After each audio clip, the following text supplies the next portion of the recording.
ગામડાનો ધબકાર ચેનલના સૌ ખેડૂત મિત્રોને જય માતાજી. મિત્રો, વરસાદ પછી હવે ભૂર પવન ચાલુ થઈ ગયો છે.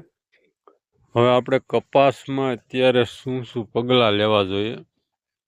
આપણે જે કાંઈ પીળા પડીને ખરી જાય છે ફાલ, કપાસ પીળા પડે છે, બગડવાની કોશિશ કરે છે જે કાંઈ, તેની વાત કરીએ તો મિત્રો, અત્યારે ખાસ તો આજે કાંઈ ભેજવાળું વાતાવરણ રહ્યું વરસાદના કારણે, તેના કારણે તમે ફૂગમાં વધારો થયો હશે. જોશો તમે તો ચાપામાં અને કપાસના પાનમાં લાલ ટપકા થઈ જાય. આ એક જાતની ફૂગ છે.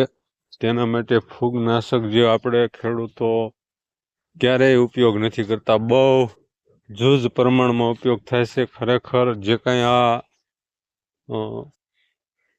રોગ છે તે મોટું નુકસાન કરી જાય છે, પણ આપણે એની માટે એટલા જાગૃત નથી, એટલે ફૂગનાશક દવાનો છંટકાવ કરવો જોઈએ.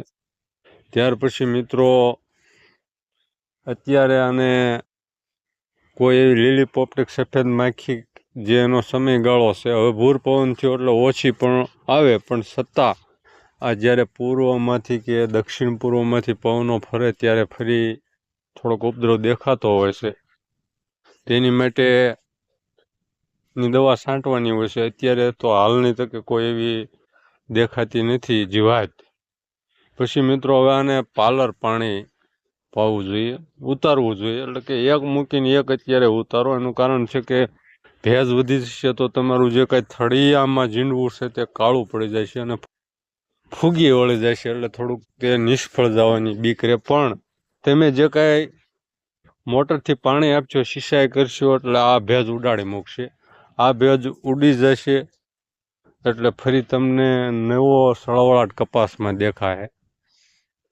બીજું કે મિત્રો, આટલી હાઈટમાં આવી ગયો અને આપણે ઉભળો કપાસ જો બહુ ફેલાયેલો નથી તો એના ડોકા લેવા, એનાથી જે કાંઈ એનો ફેલાવો છોડનો થશે, ડાળીઓ વધશે અને તેમાં વધારે એની તાકાત જશે, એટલે તે ઝીંડવા પણ તાત્કાલિક બનશે. પણ જે તમે આ પાલર પાણી ઉતારવાનું છે ત્યાં તમારે ખાસ કાળજી રાખવાની છે કે કોઈ પસાટમાં તમે પાણી ભેળું ન થવા દેવું જોઈએ. પાણી પસાટમાં ભેળું થશે એટલે ત્યાં વધારે નુકસાનમાં જશે, એટલે ખાસ એ કાળજી અત્યારે લેવાની જરૂર છે.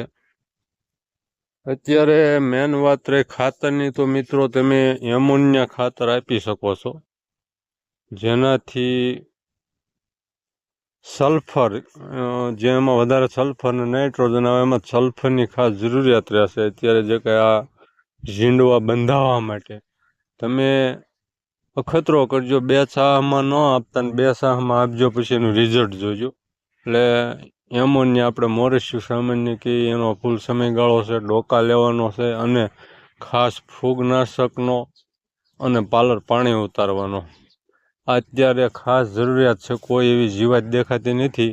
મહારાષ્ટ્ર બાજુ ગુલાબી ઈયળના સમાચાર છે, પણ આપણા વિસ્તારમાં કે ગુજરાતમાં હજી સમાચાર મળ્યા નથી, એટલે એના પગલાં લેવાની અત્યારે હાલ કોઈ જરૂરિયાત દેખાતી નથી. ચેનલની માહિતી સારી લાગે તો ચેનલને સબસ્ક્રાઈબ કરજો, વિડીયોને લાઇક કરજો અને શેર કરજો. જય માતાજી.